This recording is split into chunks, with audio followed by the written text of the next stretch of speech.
Alright, what's up? Doing another book review. This review is going to be on Outliers by Malcom Gladwell. I've seen this book a lot and I decided to finally get it and give it a good read.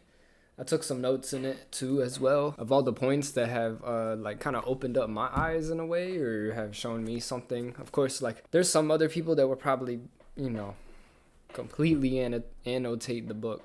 Oh my gosh. Don't know how to speak right now. Been super tired. Been grinding a lot. I'm gonna review this book and just go over some of the points that I have found from this book. I think it's actually pretty good. It's not a bad book. It's not a long read either. It doesn't take forever to read it. The book is pretty simple. Basically, the essential idea of the book is talking about outliers. So you have a general area of how people become successful. So the author, Malcom Gladwell, has researched the outliers. So the things that aren't typical, don't typically make someone successful. He's talked about several cases where people have become successful without actually, the general idea of success, I guess you can say. At the end of the book, he kind of says that really what makes someone an outlier is that they had an opportunity and they took it. But that eventually led them to be the success that they were in the future. So this book is super interesting, actually. Another point it talked about is about the 10,000 hour rule, which he said that you don't really necessarily need 10,000 hours, but a fair amount of people that have put 10,000 hours into their thing have become crazy successful. It's the same with chess. It's the same with any kind of sport, reading, YouTube, you put 10,000 hours into anything, you'll get a significant amount of progress. I did the math. 10,000 hours is about 3 years-ish.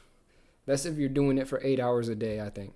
Yeah, so whatever you're doing, if you do it for 8 hours a day, every single day, for 3.5 years, that's about 10,000 hours.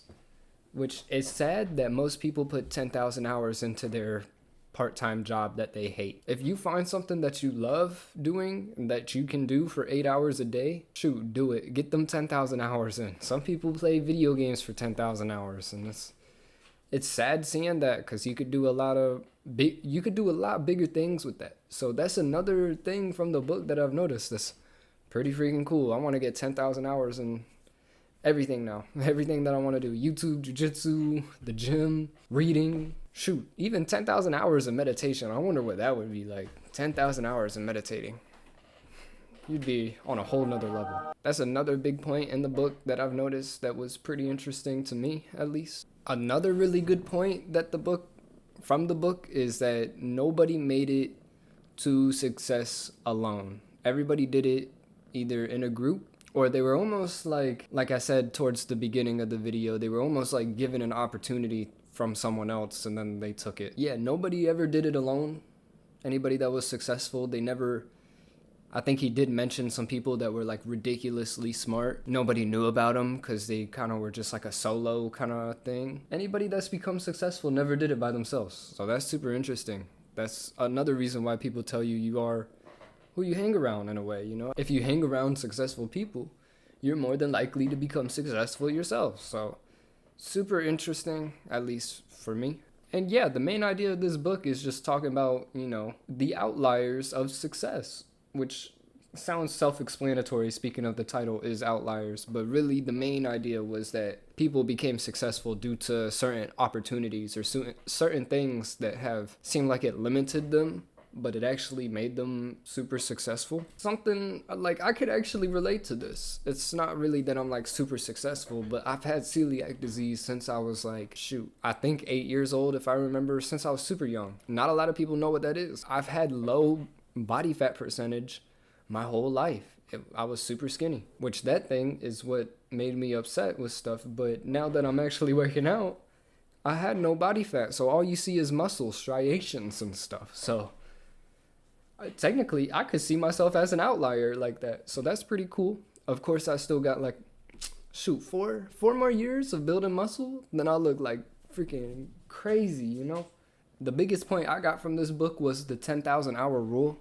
I was reminded of that when I read this book and I was like, oh, it makes sense. You do anything for 10,000 hours, you're sure to be really good at it. The book surprisingly did give me a little bit of motivation to pursue my own interest and endeavors and stuff like that, kind of using smart fancy words, to actually, put time in and, hang around the right people. Don't see my setbacks as kind of like, I don't even know if setbacks is the right word. Things that I think that kind of like hold me back or keep me from being successful actually are kind of the opposite.